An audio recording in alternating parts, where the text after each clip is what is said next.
I respect everybody, all areas, and how they got into the game, and how Staten Island got into the game, how Jersey got into the game. I respect all you for all you do, but I'm going to tell my story on 1520, 73 through 76. Right. That's my book, 73 through 76. And that's where it lies. And then it'll be a better understanding for people around the world who just got this little vision with just Herc by himself, or was just that park, or you know, there were gangs and all that stuff. It started off different. It wasn't poverty, it wasn't poor. It was a good neighborhood, man. And I really seen it with my own eyes. When you say he saw by himself, it wasn't by himself. It wasn't by himself. That he had help. He had friends that lived in this building. He had friends that, I won't say relatives, but close to him, that helped him carry him speakers, that helped him wire up the place, that helped him set up, that helped him, that protected him, that there's so much more to it. Right. And people think that there's zero people, and there's so many people that are still around that could tell you the story. Now way back in the days when hip-hop began, with Kool Rock.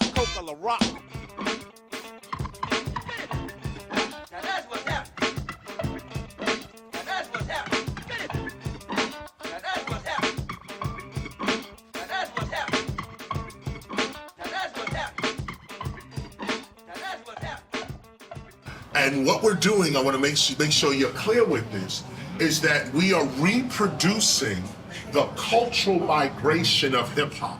I'll say it again. We're reproducing the cultural migration of hip-hop, meaning we started in 1520 with this dude right here, Kool Rock. This dude right here, Kool Rock. This dude right here, Kool Rock. All right, so I'm here with Kool Rock again. Kool Rock. Now, I recently saw you in the HIPHOP51 march. Yeah. Tell me about that, like, because it was a meeting at first, right? Yeah. Then a march. That was with KRS-One, invited me to come to the march with them and represent 1520 to let the world know I did come out of that same room with her. Right. And again, I'm here, you know, representing hip-hop on its own level. It's just that understanding me. Again, I'm 69, you know? Right. You're 70, right. So he invited you personally, or? Yes. He invited me personally. He been talking to me, you know, guys been talking, but once again, you know, I don't want people to think like I'm running from them or I'm not trying to be so involved, but like my destiny is what calls, you know, and like on certain things that is going on with hip hop, you know, again, I'm a little older. I don't have that drive to fight other people's fights. I think my fight alone, you know, just being represented is more, and I appreciate the brothers that are speaking up as yourself. I want you to know that. You know, it's never nothing personal with hip hop guys, but I stopped in the 70s, right. You know, so it is what it is. Right.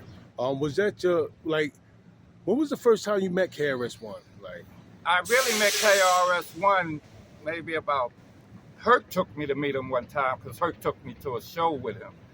But I haven't met none of these guys personally. That's why, again, like when they see Herc, the next generation, they don't know me. They heard my name, they don't know me. You know, so I did meet him in a show one day, but he didn't, none of them really knew me personally. Okay. But I met him through Herc. Was this in the millennium? I can't call 90s, 1990s? I could say it could be, but not too early. You know what I'm saying? So that's that. You know? Because I believe it was at BBQ. Okay. Down in the village, you know, with Big Jeff and them or whatever. Yeah. But that's when I met Chris himself, you know. Right. Because I remember before we was on Jerome Avenue and you were saying nobody thought I would stand up because Herc did so much on his own. What you mean so much on his own? He didn't have me with him. Okay. So cats parties? No, like with this getting royalty. You saying in the millennium, right? When he started, yes, when he started getting known and spreading himself around, right? Y'all didn't. He didn't bring you. Y'all didn't. The Temple of Hip Hop held major public and private hip hop cultural conferences all across the United States, seeking the proper definition, history, and purpose of hip hop as an actual world culture. Well, it started from myself. I'm the founding father. I'm the inventor. Nobody else stand on that platform with me. That when Herc did his interviews or whatever, he didn't have you with him. Yes, of course. Was you went to the United Nations or UNESCO? I wasn't with none of that. None of that. Was you invited to that? None of that. Wasn't invited. None of that. This groundbreaking document is the only legally established, NGO-recognized agreement in the world regarding the existence of hip-hop as a legitimate global culture of peace and prosperity. It was at this historic gathering of serious scholars, UN delegates, artists, hip-hop pioneers, and journalists that the Hip-Hop Declaration of Peace was established by hip-hop for hip-hop, with the ceremonial acknowledgement of the United Nations Educational, Scientific, and Cultural Organization, UNESCO. Hip-hop to me right now is like it's on the course of a relay. I was the first guy who started off with the baton. You know, I started off like that. And the origin, West Indian background. I was born in the West Indies, from Jamaica, Kingston, Jamaica. Okay, like I said, that was Herc's dream. I can't challenge, a lot of what he said. I was there. Right. And it ain't him saying it against me, but that was his dream to take over this hip hop or say hip hop himself. But ain't nobody taught me to be Kool Herc. Ain't nobody taught me to be Kool Herc. I was playing Scorpio. I was playing different sides. I was playing Michael Henderson. I was playing Marvin Gaye. What do you playing? You was DJing at his party? I DJ'd. Kool Herc says he's a rapper, but he's not. He was a DJ. I used to go watch him. Right, but I'm saying I DJ'd from the beginning. I let them tag me as an MC. People are starting to hear about what's going on. They're starting to hear about this merry-go-round. They're starting to hear about this echo chamber and Kool Herc, Kool Herc. But once again, the party itself was the neighborhood. It was just a little crew because at that time it was kind of gang infested coming out of it. But as far as the party itself, Herc's mother and father was in there selling hot dogs and soda. And so did I hear you right? Because I was listening to the when you was at the meeting and you saw about that very first party, they were serving hot dogs. And his mother and father was there. It wasn't like, like our regular little house parties. The lights are out, your mother and father ain't home. Everybody's in there grinding on the wall and all that, It wasn't that. It was Herc's mother and father. Like I said, beautiful people, Mr. and Miss Campbell, man. And it was lit up. It wasn't dark. It was nowhere near dark. And like I said, they selling hot dogs and stuff. And it was lovely because, like I said, we wasn't ready for that music and how, like I said, he was catching things. And is it true, Kool Herc'S? To preserve culture for real, you gotta ritualize your history. Your history has to be something that is repeated yearly, repeated monthly, or put in books that are taught to kids in a repeatable kind of way. So what we're doing here today on hip hop's 51st birthday is we're closing the 50th by reproducing the cultural migration of hip hop out of its birthplace to the next park, to the next park. We walk across the Bronx and we arrive at Crotona Park. Okay, so back to this meeting in Hip Hop 51. Y'all leave Sedgwick Avenue, y'all go to Cedar Park. And then y'all go to Crotona Park. Wait. First of all, okay, you had a meeting, Crazy Legs was there. Many of us, we want to know why Sasa and Trixie wasn't there. I'm happy to be a part of something that's bigger than I am. Thank you. You know what, speaking of bigger than you all, and bigger than all of us, this moves me over to Legs. What? Because here we have a real representation of breaking, B.Boy, the go-off. Wait. First of all, okay, you had a meeting, Crazy Legs was there. Many of us, we want to know why Sasa and Trixie wasn't there. Because they wasn't I gotta put it. Nobody was carrying us. What do you mean nobody was carrying? What do you mean? You know what I'm saying? Like nobody got an invitation. You know, nobody got an invitation. Again, to some people, not everybody gets invitation. Wow. This is why I said hip hop is what it is, but it's a greed side of it, and it's a jealousy side of it. So cats ain't bringing you there or talking the right talk because of the greed, and it makes you supernatural. You know, like it turned guys into, you know, like I said, they feel they rule the world in their own right. Only certain guys, like I said, to me, show the real respect of whatever, just even wanting the truth. Because they accepted all the lies. I used to sit home and be like, when I hear a story, I'll be like, that's propaganda. That's propaganda. God damn. So I respect you. I respect the fight on some of this shit out here is just totally lies. Right. You know? And me, myself, I'm the beginning. That's why I can cut their lies up, but I don't have certain things I know, certain things I don't know. Right. You know? And my thing is, like, I'm too old to get back into that ego of, oh man, I don't like this guy, I'm gonna fuck him up, or this or that, you know.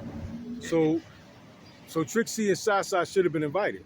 They all should have been. I mean, everybody should have been in their own right, but look at the people that split up. How many groups split up? Okay. You know? Everybody, that's my saying. But if you feel the money's, you getting money, you know, like when I was getting money, but I wasn't the hip hop money, so you couldn't tell me how to move. Right. Okay, so then reproducing the cultural migration of hip hop out of its birthplace to the next park, to the next park. We walk across the Bronx and we arrive at Crotona Park. What? You go to Crotona Park. Now, did you and Kool Herc ever play in Crotona Park? I never played in Crotona. We played in Arthur Park. We played Cedric, Cedar. Where did I play? We even played in 161st tennis court. See, people don't know that part. We played there with the 3 M's, Myrna, Michelle, and Mariette, and Mark. You know, they used to give events. That's how we used to get in the park side. 161st? 161st. They had tennis courts right by Yankee Stadium. Okay. Oh, okay. They had tennis courts back in the day, man. Okay. We did parties with them. That was our Harlem connection.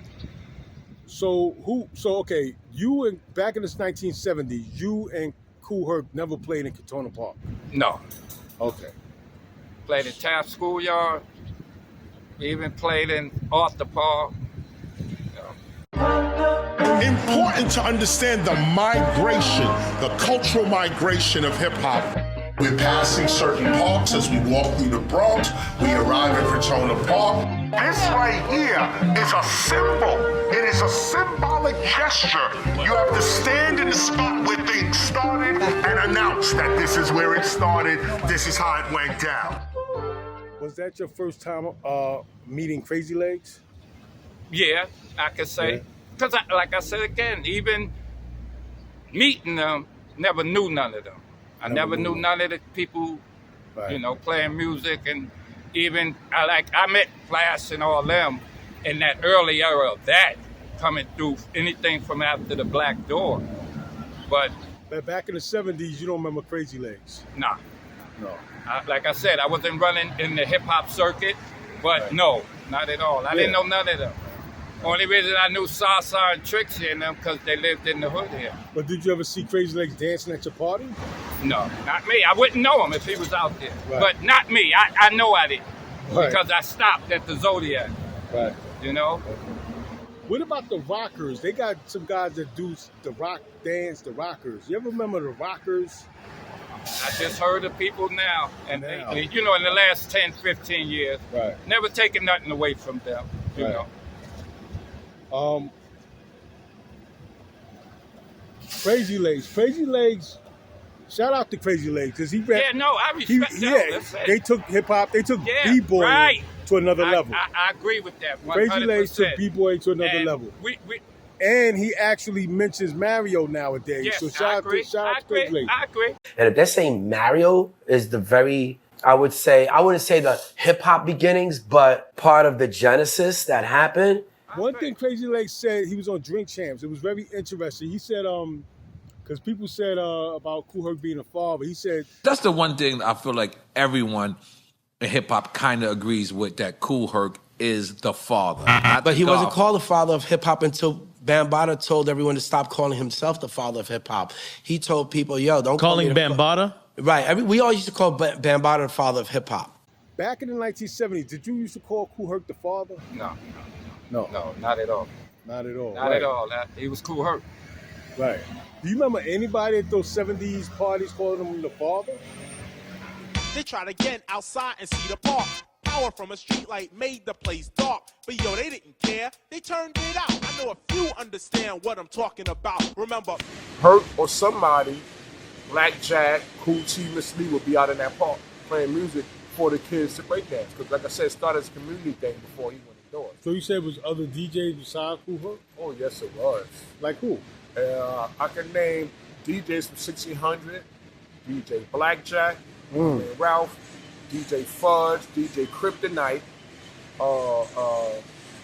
It was a few other DJs on Cedric Underclip too. Kool T and Mr. Lee. Now Kool T is the father of Swizz Beatz. Believe it or not, Swizz Beatz' grandparents and his uncles and his aunt and his father grew up in an apartment just above DJ Kool Herc. So wait, were these DJs before or after Kool Herc? Right? They were same time as same time. You don't know if they started before 73? I would say they started after. After? Okay, but you saying they was all rocking together, or they was independent of each other, or what? They were, let's just say, if Herc didn't come outside, they were outside. I heard it was DJ Blackjack. They was from the Executive Playhouse. Oh, and yeah? that, guys was coming up.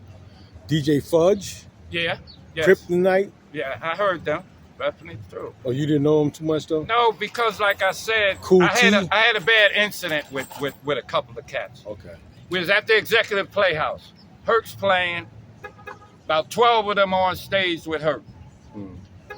Herc said, Coke, you ready to play? Because he was going to work the door there just as well, kind of. I came up on stage.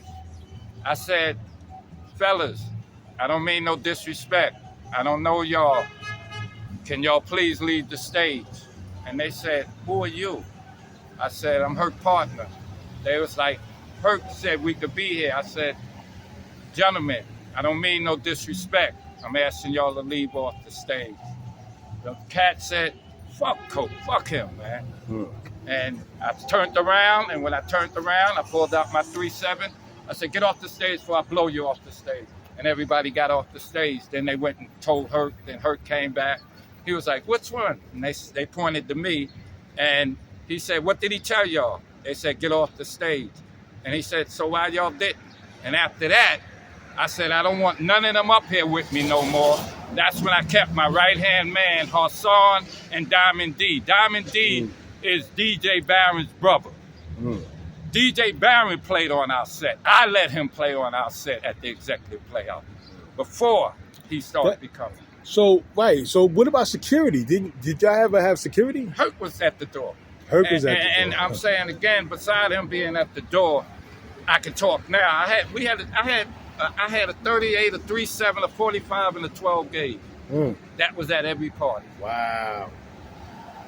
I don't mean no harm. Wow. That's what I had. West Side. Then I moved to the West Side. Into the West Side area, I had met up with Coke the Rock brother. And that's how I met Herc on the West Side, but I met him through a young lady. This thing called hip-hop that the West Side created.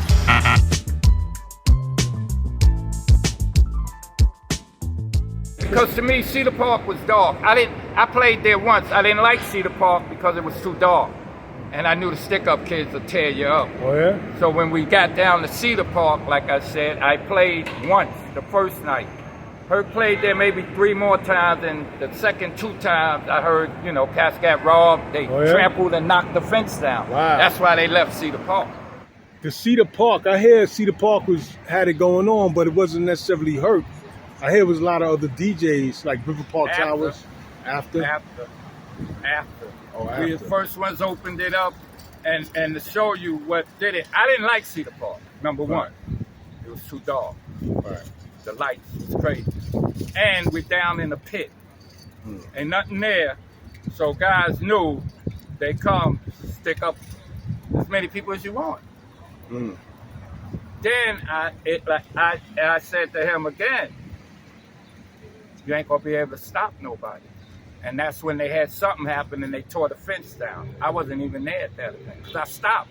Certain times, if I thought it wasn't right, I didn't deal with it. Just like when Herc gave the party right next door to him in the little courtyard place or the little playground there. That was the first place he came outside. And it was so many people, the police came and told him shut it down because there's too many people. You talking about right outside of between 1520 and 1600? Yeah. And Herc was like, okay, and Herc kept playing. They came back, told him again. Herc kept playing. They took the equipment. Really? They took it. Took his equipment right to the police. And this is at the beginning, right? Yeah, the very beginning. This is why when the police came and would be like, I'm like, yo, I'm out of here. You know what I'm saying? Wow, okay. Like, come on. Yeah. I was a law-abiding guy. And you're already hot, right? You're already... pockets full. right. You know, but, right. So you feel me? Yeah. And I used to be like, Herc, you on your own, man. That's why, again, man. But he loved it. Herc, you know, Herc is Herc, you know. So it wasn't that much in front of that courtyard right there? It was packed.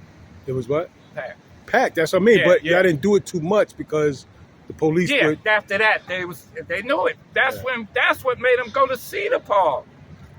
Because that was too small.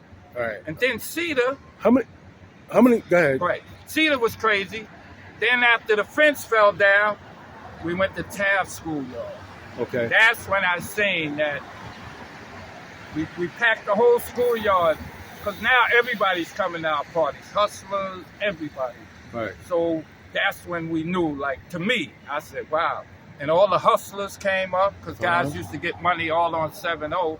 So you saying those guys was DJing in that park in Cedar Park or and other then, places? Then it's from my In Cedar recollection Park. as a kid, it started in Cedar Park. Cedric? It started in Cedar Park, 1520 Park, 1600 Park first, 73. Okay. Then it moved down to Cedar Park. Right. When it moved to Cedar Park, other neighborhoods joined us there. Okay. We had River Park Tower just 50 feet away from Cedar Park, 100 feet away, and they will be had DJs too. My man DJ Kojak, DJ Ice, Medicine Man.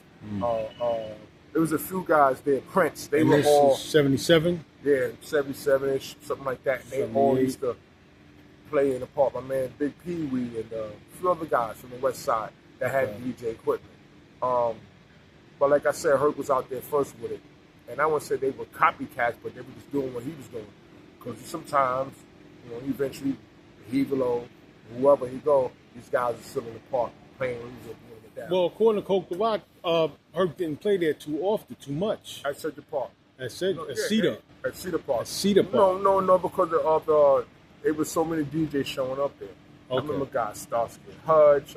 It was just different DJs coming up there. West Side.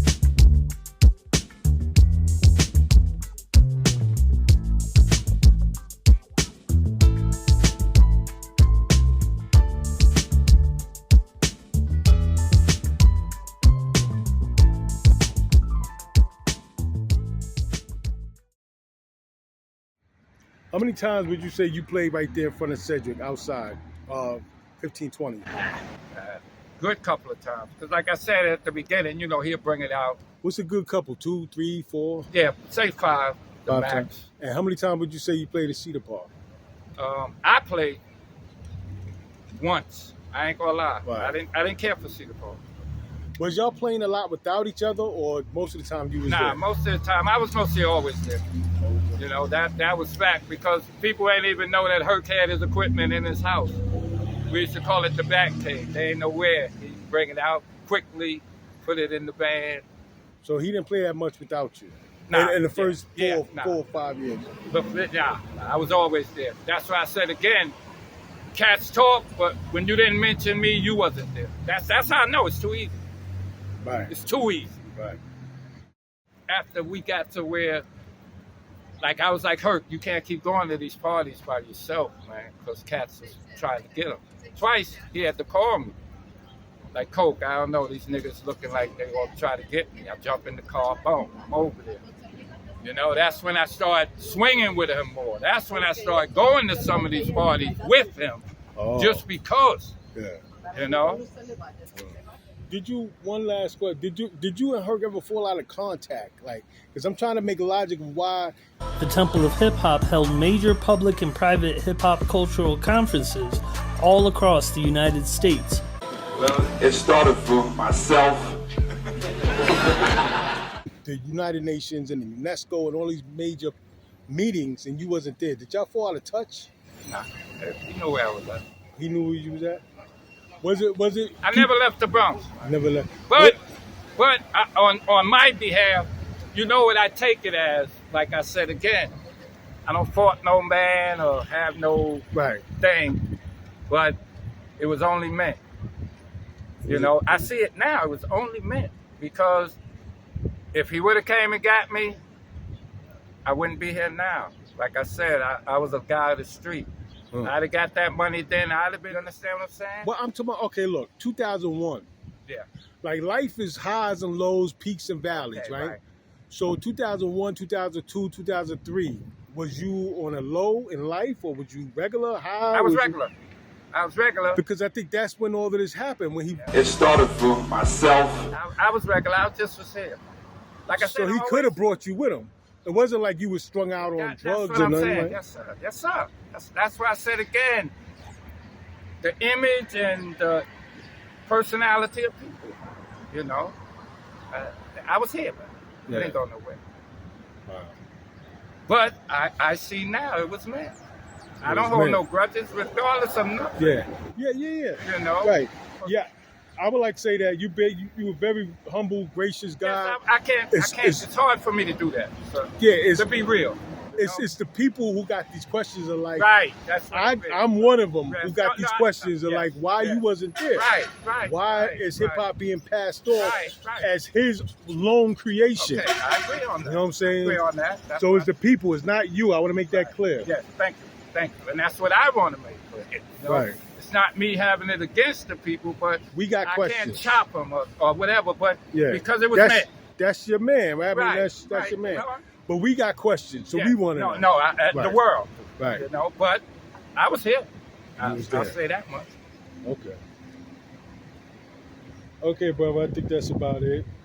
Any last words, anything? Thank you, man, and I respect you. I want you to know, I want everybody to know that, man. Okay. I really respect you. I appreciate your fight, you know, and I see it. Okay. Keeping your name alive. Yes, sir. Right. That's about it. You hear me?